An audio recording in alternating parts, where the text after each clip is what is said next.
What's up, guys? It's Lugo back with Flex Appeal episode 30. We officially have an entire month's worth of training in the books.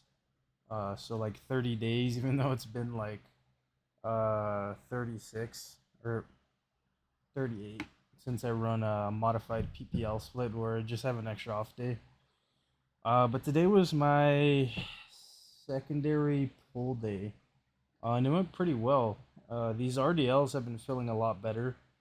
I've been trying to do sit back more into my hamstrings to get more out of them, and I feel like it's definitely been working because especially this session, my hamstrings were on fire, and I think that they're very strong right now, relative to my lower back because normally it would just be like my lower back would be taking over on RDLs, but I feel really good about it. But I aside from training, because talking about training is kind of boring.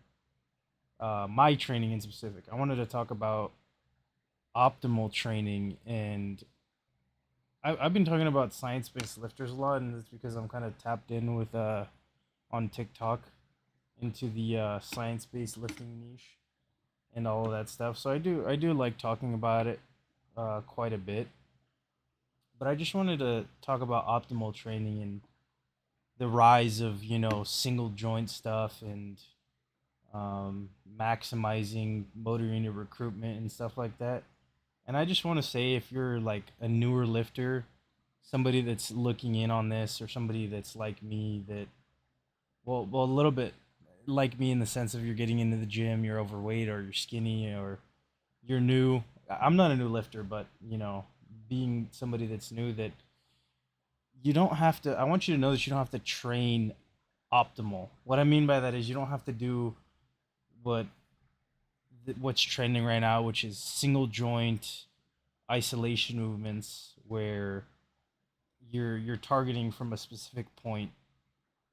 Like if you do squat, bench, and deadlift, you're not gonna automatically just vanish and deteriorate and not make any gains because it's not what the literature supports as most optimal in the current period of time.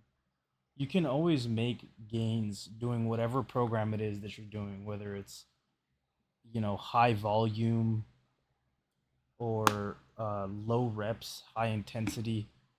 As long as the effort is there and you're not consistently switching programs, then you are going to make progress. And I think that's really the biggest thing, is that you're not always program hopping from week to week or month to month, that you're really locking in on what it is that you're doing, and that you're enjoying it, really.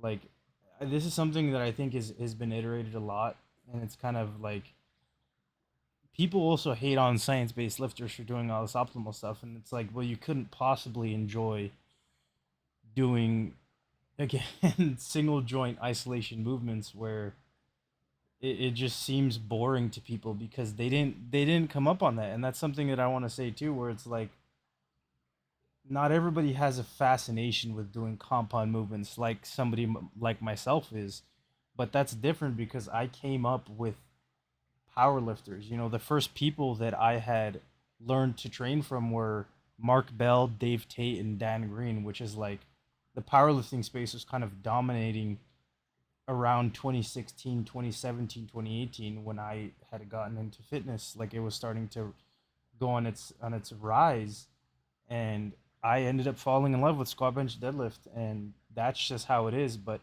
you got to consider as well that these a lot of these guys are very young. I don't want to say kids because I feel like it's kind of disrespectful. Disrespectful. A lot of these guys are, they're coming up in this space where that's what's popular for them. All this isolation stuff. So you can't just be like, well, you can't possibly enjoy that, and it's like, you don't know that. Not everyone has to be attached to compound movements to succeed. you know and they're doing what they feel, or what the literature supports at the moment, is optimal.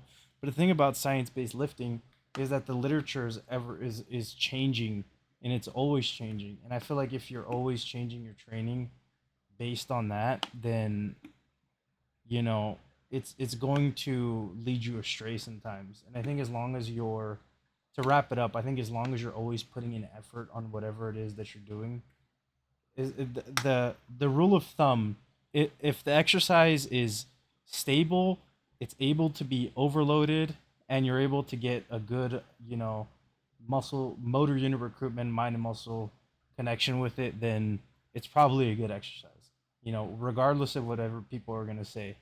Those are like my three things that I always look for in an exercise. It's stable. Can I overload it? Can I connect with it very well? Yes, then it's a good exercise to me, right? It doesn't matter what anybody else says. As long as I'm doing it consistently, I will gain muscle, regardless. Um, yeah, but that's pretty much it. I don't really have much else to say because I feel like if I continue going on, I will probably make this like a 15-minute video. Um, yeah, if you enjoyed the video, consider leaving a like, comment, or a subscribe. And I'll see you in 2 days. Wow, for my primary bench session again. This shit is flying. Um, yeah, I'll see you guys later.